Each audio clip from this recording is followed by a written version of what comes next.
우리가 오늘 시편 말씀을 민수기 말씀과 함께 병행해서 읽었는데, 제가 오늘 말씀드리고자 하는 것은 지난주에 이어서 마찬가지입니다. 이 말씀의 맥락을 붙잡은 건 하나님께서 이스라엘 백성들에게 너희는 복을 받은 자들이다 라고 칭하셨기 때문입니다. 그러니까 지금 이 구도가 어떤 구도냐면요, 복을 받은 자들과 복을 해치려고 하는 자들 간의 영적 전쟁의 서막입니다. 따라서 우리가 오늘 본문을 통해서 제가 묵상하고자 하는 것은 복을 받은 사람이라는 게 도대체 누구냐? 누가 복 있는 사람인가? 성경에서 얘기하는 복 있는 사람이 누군가? 우리의 인생도 똑같습니다. 내가 불충분하고 불충이고 믿음이 부족하고 때로는 주님을 배반하기까지도 하는 형편없는 인간이지만, 그럼에도 불구하고 내가 예수를 나의 구주로 고백하고 믿었다고 하는 이유 하나만으로 주님은 동일하게 오늘도 나에게 너는 복을 받은 자라고 명하여 주십니다. 왜? 우리는 예수 그리스도를 믿음으로 말미암아 의인이라고 칭했기 때문입니다. 의인은 누구냐면 주님께 복 받은 자들입니다. 주님께 복을 받지 않으면 의인이 될 수 없어요. 의인의 반대말은 죄인이에요. 죄인은 복은 받을 자들이 아닙니다. 그러면 성경에서 얘기하는 의인과 죄인의 갈림길은 뭐예요? 그 중심에 누가 있나요? 하나님이 있어요. 그러니까 하나님 편에 있는 사람은 의인이고 하나님 편이 아닌 곳에 있는 사람은 죄인입니다. 그렇다면 얘기는 다 끝났어요. 하나님 편에 있는 사람이 의인이라고 한다면 의인된 자의 삶은 어떤 삶이어야 돼요? 복을 추구하는 삶이어야 됩니다. 왜? 의인답게 살아야 그게 의인이잖아요. 의인임에도 불구하고 죄인처럼 산다면, 다시 말하면 의인임에도 불구하고 하나님이 없는 것처럼 살아간다면 그게 죄인이잖아요. 그러면 의인으로서의 삶을 살지 못하고 있는 거죠. 그러니까 우리가 의인과 죄인을 나누는 기준, 그 가운데 하나님이라는 기준이 있어서 하나님으로 말미암냐, 하나님으로 말미암지 않느냐에 따라서 의인과 죄인으로 나눠지고, 그리고 그것은 다른 말로 얘기하면 하나님으로 말미암아 복이 있는 사람이냐, 아니면 하나님 없이 다른 복, 성경에서 얘기하면 그건 복이 아니죠. 세상에서 얘기하는 건 그건 복일지 모르지만 성경에서는 그걸 복이라고 이야기하지 않습니다. 오늘 우리가 읽은 시편 121편은 이렇게 시작해요. 내가 산을 향하여 눈을 들리라. 나의 도움이 어디서 올까? 이 시편 기자의 고백은 아주 정확합니다. 나의 도움이 어디서 올까? 다른 데서 찾고자 하는 게 아니에요. 우리가 이 대목에서 잘 기억해야 합니다. 나의 도움이 어디서 올까? 우리 어디서 찾을까요? 나의 도움을? 제가 계속해서 말씀드리지만 우리는 어떤 문제가 생겨서 도움을 구해야 된다고 할 때 우선순위가 뭔가라고 나를 스스로 생각해 보면 잘 알게 됩니다. 내가 어떤 도움이 필요할 때, 내가 어떤 궁핍함이 있을 때, 내가 어떤 결핍이 있어서 그걸 채워야 되는 문제에 발생했을 때 나는 그 어떤 것으로부터의 도움에 1, 2, 3, 4 순서에 뭘 1번에 놓나요? 그걸 나 스스로에게 내가 물어보면 나는 복이 있는 사람으로서의 의인의 삶을 살아가고 있는가? 아니면 죄인과 같은 복이 없는 사람으로 살아가고 있는가라는 게 정확하게 판단이 돼요. 그건 나 자신만 압니다. 나의 도움이 어디서 올까? 우리가 이 질문에 나를 성찰하며 오늘 말씀을 함께 나눌 수 있기를 바랍니다. 그들은 복을 받은 사람이다. 참 이 말씀이 지난 몇 주 동안 저를 붙잡은 말씀이기도 합니다. 주님, 나는 여러 가지로 부족하고 불충하고 때로는 불평과 원망을 하고 때로는 하나님 앞에 제대로 서지도 못하고 때로는 연약하기 그지없는 그와 같은 인간임에도 불구하고 주께서 날 사랑하셔서 너는 복받은 자다. 어찌 이런 말씀을 저에게 주실 수 있습니까? 저는 오늘 이스라엘 백성들의 이 처한 환경을 생각할 때에 비난받아도 마땅한 그들이지만 하나님은 오히려 그것을 역전시켜서 그들은 복받은 자들이니 그들을 저주하지 말라 라고 발람에게 말씀하시는 하나님의 이 말씀을 보면서 우리가 다시 한번 격려를 받지 않을 수가 없습니다. 말씀드린 대로 본문의 구조는 복을 받았다라고 칭해 주시는 이스라엘 백성과 그리고 그 복을 해치려고 하고 있는 그룹들, 다시 말하면 모압 왕 발락과 그리고 주술사 발람, 이들과의 대결 구도의 모습입니다. 더군다나 이 복을 해치려고 하는, 복받은 사람을 해치려고 하는 그와 같은 자들이 지금 벌이고 있는 것들의 모양을 보면 뭔가 술수를 꾸밉니다. 뭔가 음모를 꾸밉니다. 그리고 이스라엘을 저주하라고 했기 때문에 이스라엘을 단단히 미워합니다. 무언가 하여튼 어떤 모든 방법을 다 동원해서라도 복을 깨뜨리려고 하는 그와 같은 구도 속에 있습니다. 따라서 오늘 저는 이 복 있는 사람이라고 할 때 성경은 누가 복 있는 사람이라고 하는가? 거기에 대한 말씀을 함께 나누고자 합니다. 우리가 믿음이 흔들리게 된다라고 여길 때 그 흔들리는 원인 중에 원인은 하나님이 말씀하시는 복 있는 자가 누구인가를 잘 이해하고 있지 못하기 때문입니다.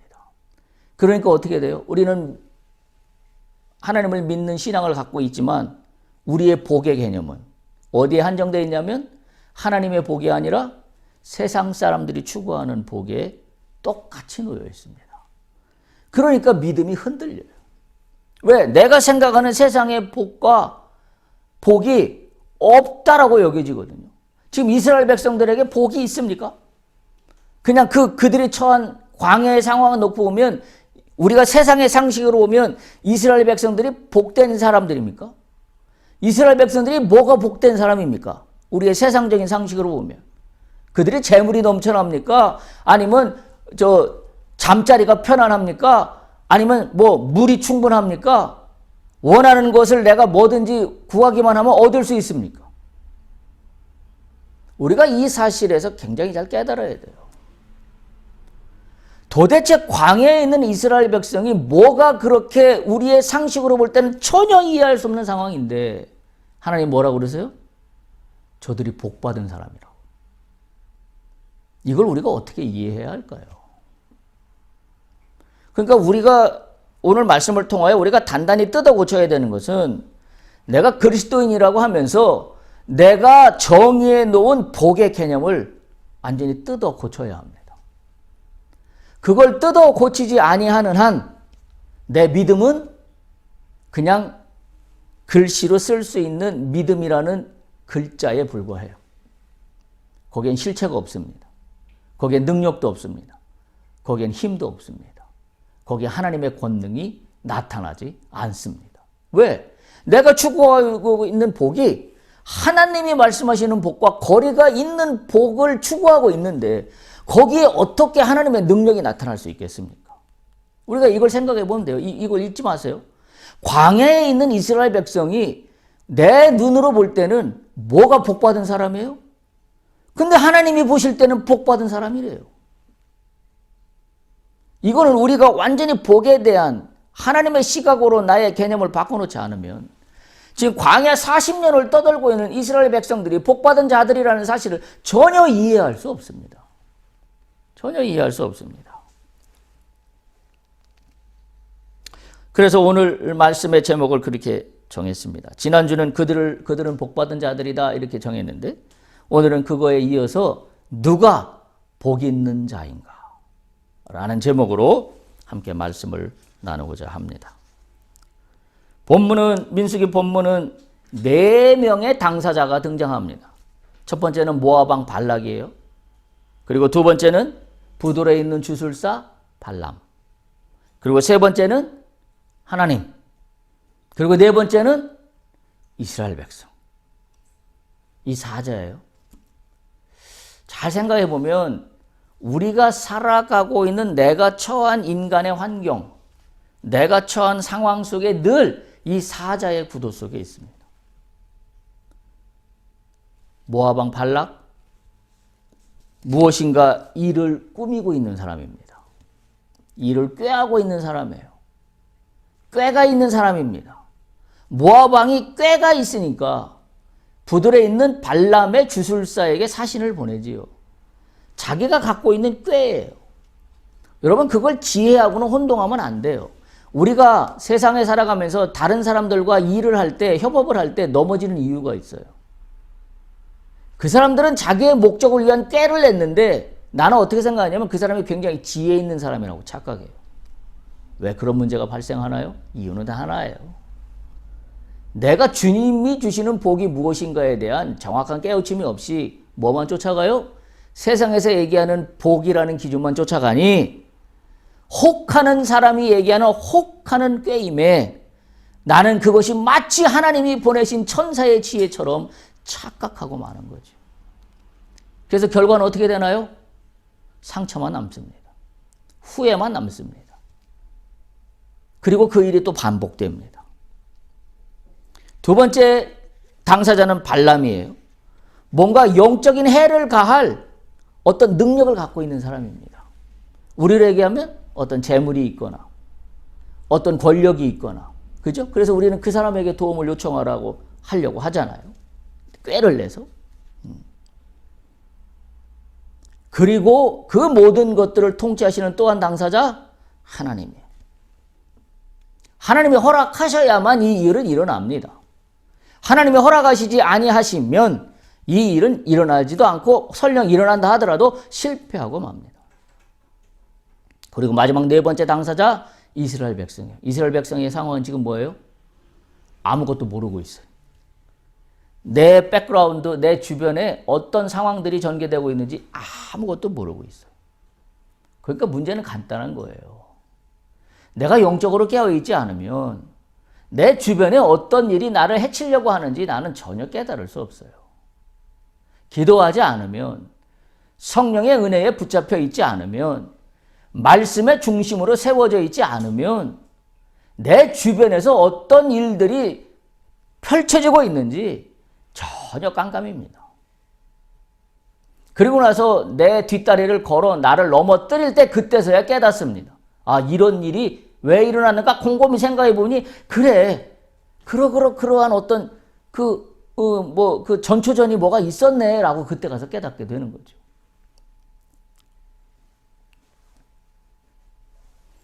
근데 오늘 본문의 말씀에서 이 긴장관계의 첫 번째 결정을 내려야 되는 선택권이 있는 사람은 누구냐면 오늘 본문의 말씀에서는 발람이에요. 왜? 꾀를 내어서 이스라엘 백성을 저주하라 그랬는데 하나님은 지금 하지 말라 그래요. 결정은 누가 해야 돼요? 발람이 해야 됩니다. 발람이 해야 돼요. 자, 그와 같은 관계 속에 있습니다. 이 말씀을 그래서 이 대결구도 복 있는 자들이라고 칭하신 이스라엘 백성들을 해치려고 하는 또 다른 반대편에 있는 그 무리들과의 대결구도 속에서 이들이 내고 있는 꾀와 술수와 음모와 모략, 각종 어떤 영적인 그러한 혼탁함, 이런 것들을 비슷하게 깨우쳐주고 있는 본문이 우리가 오늘 함께 병행하고 있는 시편의 말씀입니다. 그래서 먼저 시편 1편의 말씀을 보면 복 있는 사람이 누군가 하는 것을 정확히 말씀하고 있습니다. 시편 1편을 한번 찾아보십시오. 시편 1편 1절에서 6절입니다. 1절과 2절을 보면 복 있는 사람, 자 한번 읽어보겠습니다. 복 있는 사람은 악인의 꾀를 따르지 아니하며 죄인들의 길에 서지 아니하며 오만한 자들의 자리에 앉지 아니하고 2절 오직 여호와의 율법을 즐거워하여 그의 율법을 주야로 묵상하는도다. 두 가지로 나눠집니다. 복 있는 자는 어떤 사람이에요? 하지 않아야 할 것과 해야 될 것이 분명한 사람입니다. 1절은 하지 않아야 될 것을 이야기하고 있고 2절은 해야 될 것을 이야기하고 있습니다. 1절에 하지 않아야 될 것의 첫 번째는 꾀입니다. 꾀를 따르지 않습니다. 두 번째 하지 않아야 될 것은 길에 서지 않습니다. 보세요. 이게 우리의 인생길하고 너무나 똑 떨어져요. 세 번째 하지 않아야 될 것은 자리에 앉지 않습니다. 내 자리가 아니면 앉지 않아야 됩니다. 꾀, 길, 자리입니다. 자, 그런데 이 꾀와 길과 자리 앞에 수식하는 단어가 하나도 붙어 있습니다. 각각. 꾀는 뭐가 붙어 있어요? 악인의 꾀입니다.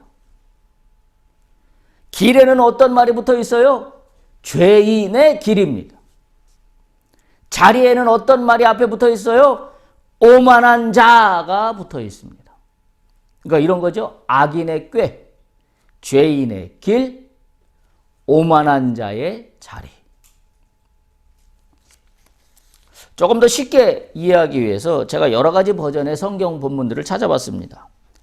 먼저 악인의 꾀를 따르지 않는다라고 우리가 보는 개역개정에 표현된 이 말은 공동 번역에는 이렇게 번역되어 있습니다.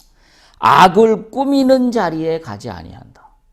악인의 꾀를 따르지 아니한다는 말을 지금 보고 있는 거예요. 공동 번역에서는 악을 꾸미는 자리에 가지 아니한다. 우리말 성경에 보면 악한 사람들의 꾀를 따라가지 않는다.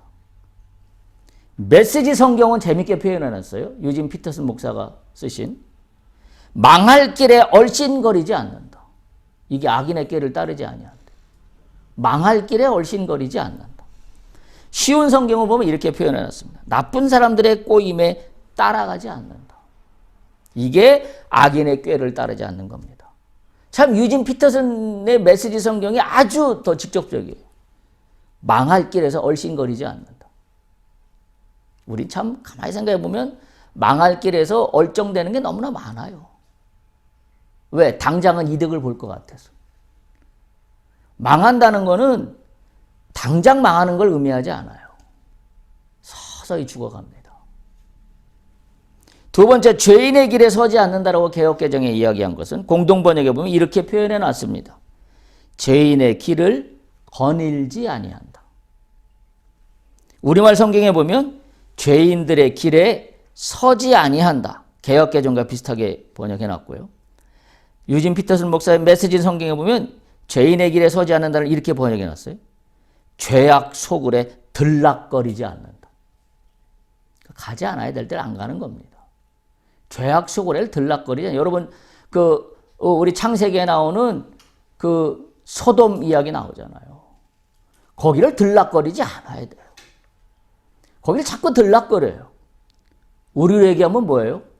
우리는 소위 술을 많이 마시지 않으면 안 된다는 사실을 알아요. 술을 먹지 않아야 된다는 사실을 알아요. 근데 우리는 뭘 들고 나오나요? 어디 성경에 술 먹지 말라는 말이 있냐라고 들고 나옵니다. 똑같은 말이에요. 죄악 소굴에 들락거리지 않아야 돼요. 우리가 잘 알잖아요. 내가 술을 먹지만 우리 그런 말 많이 하잖아요. 나중에는 어떻게 돼요? 술이 나를 잡아먹어요. 그리고 가지 않아야 될 상황들을 내가 선택하게 되는 거죠. 쉬운 성경에 보면 죄인들의 가는 길에 함께 서지 않는다. 이렇게 표현해 놨어요. 죄인의 길에 서지 않는 것을. 그 다음에 오만한 자리에 앉지 않는다라고 개역개정에 번역해 놓은 것을 공동번역은 이렇게 번역해 놨습니다. 조소하는 자들과 어울리지 아니한다. 조소하는 자들과 어울리지 아니한다.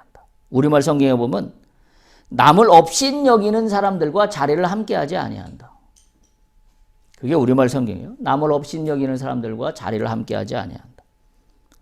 메시지 성경에 보면 이렇게 표현해 놨어요. 오만한 자의 자리를 어떻게 표현해 놨냐면 배웠다고 입만 살아있지 않는 것. 배웠다고 입만 살아있는 게 오만한 자리에 앉는 거래요. 쉬운 성경에 보면 이렇게 번역해 놨습니다. 빈정대는 사람들과 함께 자리에 앉지 않는 거. 잘 기억하세요. 악인의 꾀 따르지 않습니다. 죄인의 길 서지 않습니다. 오만한 자의 자리에 앉지 않습니다. 우리가 하지 않아야 될 것을 분명하게 해야 됩니다. 지금 이 말씀에 비춰보면 발락과 발람은 이 세 가지를 다 하고 있어요. 악인의 꾀를 따르고 있고요. 죄인의 길에 서고 있고요. 오만한 자리에 앉고 있습니다.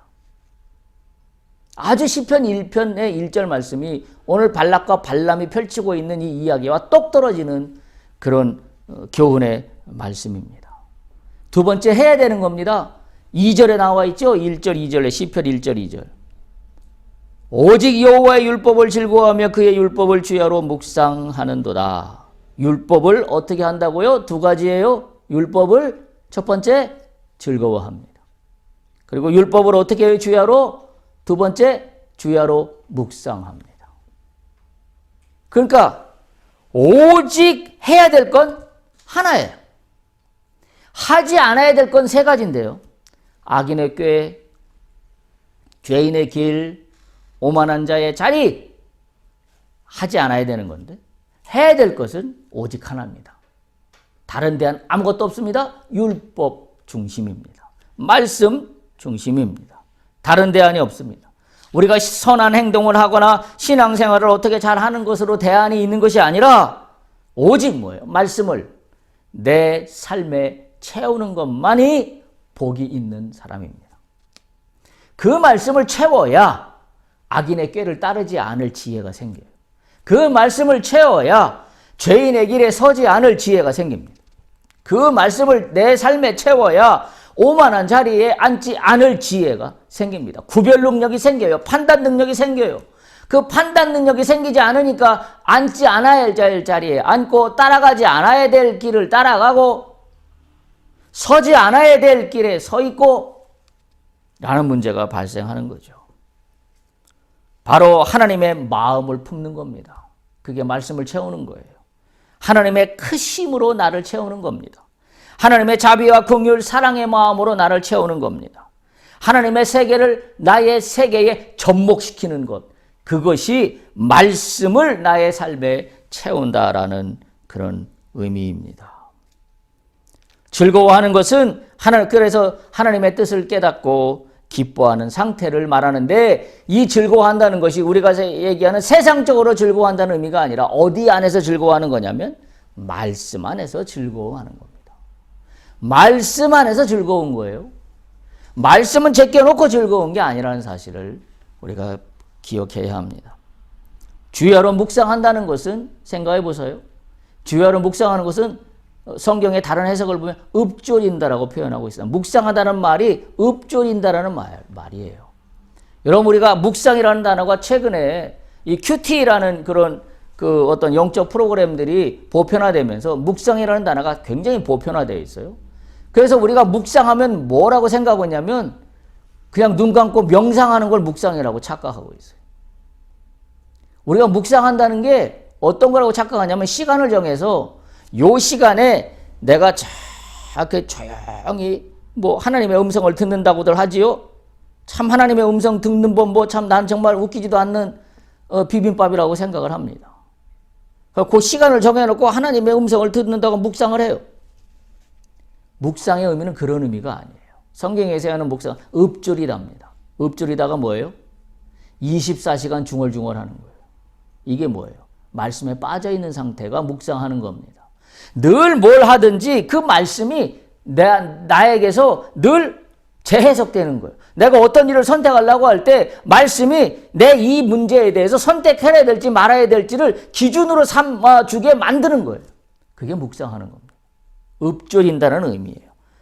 밤낮으로 읊조리. 거의 오늘 그렇게 얘기했잖아요. 그의 율법을 어떻게 묵상한다고요? 주야로 묵상한다. 밤낮으로 묵상한다. 이거 뭐예요? 시간 정해놓고 우리가 하는 것처럼 묵상한다. 그런 의미가 아니에요. 시간에 상관없이 하루 24시간, 1년 365일 항상 always 주님의 말씀이 내 안에서 움직이는 거예요. 읊조리는 겁니다. 그게 묵상하는 겁니다. 그게 묵상한다는 성경의 본문의 뜻이에요. 한마디로 표현하면 하루 24시간 말씀이 나를 붙잡은 상태입니다. 그게 묵상하다라는 그런 의미입니다. 그런 사람은 어떻게 되나요? 그 다음에 나와 있죠. 그런 사람은 어떻게 된다고 이야기하고 있어요? 3절부터 보면 시냇가에 심은 나무처럼 철을 따라 열매를 맺어요.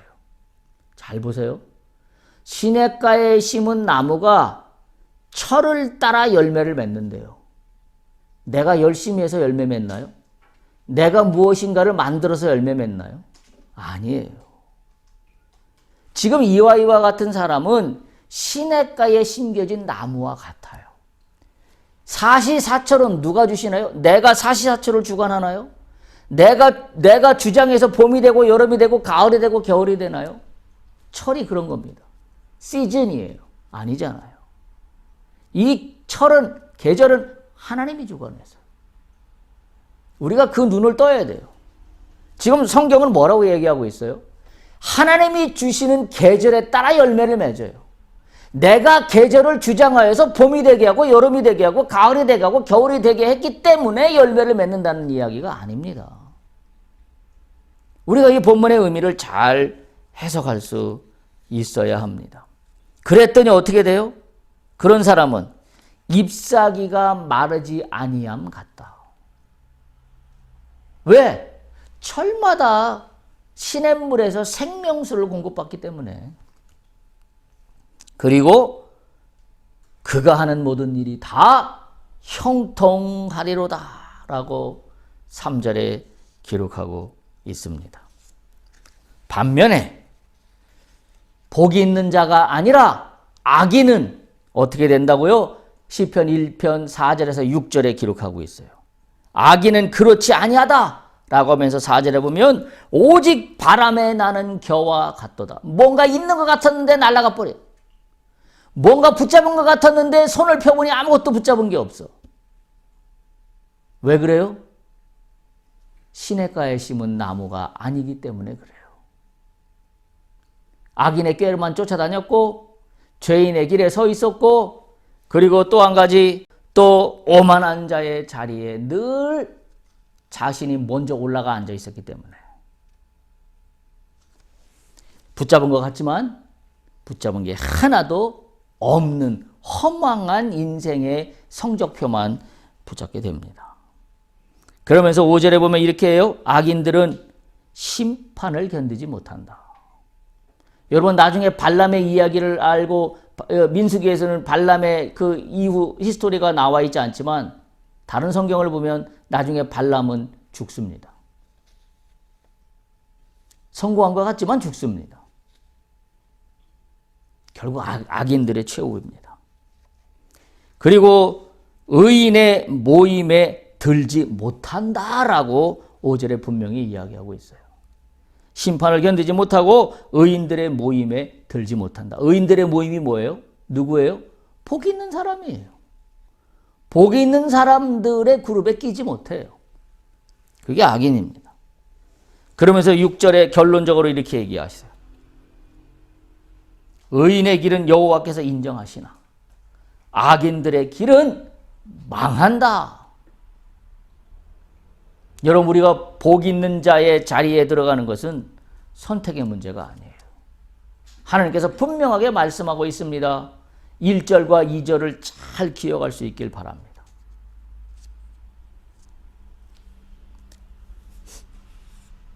악인의 꾀를 따르지 아니한다. 죄인의 길에 서지 아니한다. 오만한 자의 자리에 앉지 아니한다. 나는 오직 온유한 말씀 중심으로 살아간다. 그것이 지금 시편에서 얘기하고 있는 복 있는 자의 의미입니다. 이렇게 복 있는 자가 형통한 복을 받는 사람은 왜 이런 복이 오는가를 우리가 읽은 그 다음 시편 본문에서 이야기하고 있습니다. 시편 121편 1절에서 8절입니다.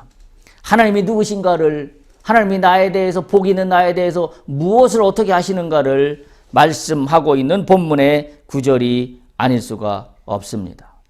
내가 산을 향하여 눈을 들이라. 나의 도움이 어디서 올까? 나의 도움은 천지를 지으신 여호와에게서로다. 이게 분명한 사람이에요. 복 있는 자는 이게 분명합니다. 나의 도움은 천지를 지으신 여호와에게서로다. 할렐루야. 여러분의 신앙 고백이 이와 같아야 합니다. 나의 도움은 다른 어떤 곳에서도 아니고 오직 여호와 하나님. 그것도 어느 여호와 하나님이냐면 천지를 지으신, 만물을 주관하시는, 모든 역사를 주관하시는 여호와 하나님에게서로다 고백하는 입술이 복 있는 사람입니다. 하나님은 그런 사람들을 원하십니다. 그래서 보면 2절부터 쭉 연결이 되어 있어요. 2절, 3절, 여호와는 나를 실족하지 않게 하십니다. 여호와는 졸지도 아니하시며 나를 지키십니다. 5절, 여호와께서 나를 지키시는데 그늘이 되어 주십니다. 6절, 낮에 해 밤에 달도 나를 해치지 못하도록 나를 보호하십니다. 7절, 나를 지켜 환난을 면하게 하십니다. 그리고 나의 영혼을 지키십니다. 그리고 여호와는 나의 출입을 지금부터 영원까지 궁극적으로 지키시는 분입니다. 여호와는 이런 분이에요. 내가 신앙적으로 부족하고 연약하고 불신앙에 때로는 휩싸여 있지만 그럼에도 불구하고 우리는 믿습니다. 왜? 이스라엘 백성들과 똑같은 나이지만 오늘 하나님은 이스라엘 백성들을 향하여 너희는 복 있는 자들이라고 말씀하셨기 때문에 그 말씀 그대로 나에게도 적용을 한다면 나 또한 연약하고 불충하지만 나 또한 하나님이 허락하신 복 있는 자입니다. 우리는 어떤 믿음, 어떤 자세를 가져야 되냐면 여호와께서 영원까지 나의 출입을 지키시는 하나님이신 것을 우리가 믿음으로 고백한다면 우리가 세상에서 추구하는 복과 여호와께서 말씀하시는 복이 뭔가 다른지를 분명하게 깨달을 수 있습니다. 한 사람을 소개하고 마치도록 하겠습니다. 우리가 잘 아는 아브라함입니다. 우리가 보통 아브라함을 이야기할 때 뭐라고 이야기하나요? 믿음의 조상, 복의 근원이라는 말을 서슴지 않습니다. 왜 그러나요? 이유가 뭔가요? 그냥 제일 먼저 나온 이름이기 때문에 성경에서 그냥 조상이 되었기 때문에 무조건 믿지도 말고 붙지도 말고 따지지도 말고 첫 번째 나왔으니까 그 사람만 그냥 추종하는 그런 의미에서 이야기하나요? 아닙니다. 아브라함이 여러 가지 업앤다운이 있었지만 궁극적으로 하나님이 복을 부어주시는 결정적인 계기가 된 사건이 있었습니다. 그게 뭐냐면 창세기 22장에 나오는 이삭을 모리아산에 번제물로 바치는 그 사건입니다. 여러분 22장 한번 찾아보십시오. 창세기 22장 16절에서 18절입니다. 창세기 22장 16절에서 18절. 아브라함이 모리아산에 올라가서 백세에 얻은 아들 이삭을 번제로 드리려고 할 때 하늘로부터 소리가 나요. 여호와께서 이르시기를 내가 나를 가리켜 맹세하노니. 여호와께서 당신이 당신을 가리켜 맹세한대요. 이런 표현이 어디 이렇게 자주 나오는 표현이 아니에요. 여호와께서 내 이름을 걸고 맹세한다라고 지금 이야기하고 있는 거예요. 내가 헛소리하는 게 아니라는 것을 지금 맹세하고 있는 겁니다. 말씀하고 있는 겁니다. 내가 내게, 네게가 아니라 내가 내게 맹세한대요. 내가 나를 가리켜 맹세한다고 여호와께서 말씀하세요. 그러면서 이렇게 말씀하세요. 네가 이같이 행하여 내 아들 내 독자도 아끼지 아니하였은즉 17절 내가 네게 큰 복을 주고 내 씨가 크게 번성하여 하늘의 별과 같고 바닷가의 모래와 같게 하리니 내 씨가 그 대적의 성문을 차지하리라. 이 모리아산의 사건 이후로 아브라함의 씨가 퍼져나가게 됩니다. 이 말씀 그대로 성취되고 있어요. 그러니까 우리가 본 것처럼 출애굽에서 나온 것처럼 창세기 마지막에 애굽에서 노예로 살면서 학대를 받았던 이스라엘 백성이지만 그들의 자손이 늘어났다고 이야기했습니다. 또 먼저 번에 살펴본 시온과 옥의 전투에서도 나왔던 이야기가 뭐예요? 저들이 지면을 덮을 정도로 까마득하게 많다라고 그랬어요. 어떻게 광야에서 우리의 상식으로 어렵게 살아가고 있는 사람들이 지면에 덮을 정도로 사람이 많습니까? 하나님이 하시면 복이 됩니다. 할렐루야. 우리의 상식으로 복을 판단하지 않기를 축복합니다. 우리의 한계가 거기에 있어요. 내가 나의 상식으로 사람들이 세상에서 얘기하는 방식으로 복을 이야기하니 그 복이 뭔지 날 몰라요. 그러면서 창세기 22장 18절 보세요. 내 씨로 말미암아 천하 만민이 복을 받으리니. 복 이야기가 계속 나와요. 아브라함에게 이 지금 이삭을 번제물로 드리는 사건 이후에 천하 만민이 복을 받으리니 이는 네가 나의 말을 준행하였음이니라 하셨다 함이나. 왜 복을 줬어요? 이유가 뭐예요? 말씀대로 준행했기 때문이에요. 이거 오늘 뭐하고 같은 말이에요? 복 있는 자가 어떤 사람이라고요? 시편 1편에서 여호와의 말씀을 즐거워하며 여호와의 말씀을 오직 주야로 묵상하는 자로다라고 맥이 딱 맞는 말씀이에요. 아브라함은 그래서 복의 근원이 됩니다. 아브라함이 복의 근원이 된 이유는 이삭을 모리아에 바쳐서가 아니에요. 아브라함이 복의 근원이 된 이유는 뭐예요? 하나님의 말씀을 100% 순종하고 의지했기 때문입니다. 이삭을 모리아산에 드린 건 행위로 나타난 결과일 뿐이에요. 진짜 본질은 뭐예요? 하나님 말씀하시잖아요. 네가 내 말을 준행했기 때문입니다. 우리가 말씀대로 준행하면 하나님의 복이 우리에게 옵니다. 그 복은 어떤 거예요? 그 복이 우리에게 오면 악인의 꾀를 따르지 않아요. 죄인의 길에 서지 않습니다. 오만한 자의 자리에 앉지 않을 분별력과 영적 능력을 우리에게 허락하신다라는 사실입니다. 이 사실이 오늘 우리에게 복에 대한 기준이 되기를 간절히 축복합니다. 오늘 민수기 본문의 말씀은 복받은 이스라엘 백성과 그들을 해치려고 하는 그룹 사이에 일대 영적 전쟁이 벌어지고 있는 현장입니다. 우리가 이것을 무엇으로 우리가 이것을 감당할 수 있겠습니까? 내가 복 있는 사람이라면 영적 분별력이 있어야 됩니다. 악인들이 꾀를 부릴 때, 죄인들이 나로 하여금 길에 같이 가자고 할 때, 또 오만한 자리에 앉을 개연성이 충분할 때 나는 그걸 어떻게 거절할 수 있어요? 내가 그것만 보면 달콤한데요. 어떻게 거절할 수 있습니까? 방법 하나밖에 없어요. 여호와의 말씀이 주야로 날 붙잡으면 나는 그것을 물리칠 영적 분별력과 성령의 도우심이 나에게 임하신다는 사실을 믿으시기 바랍니다. 오늘 이와 같은 은혜가, 복 있는 자의 은혜가 오늘 우리 모두에게 함께하기를 간절히 축복합니다. 할렐루야.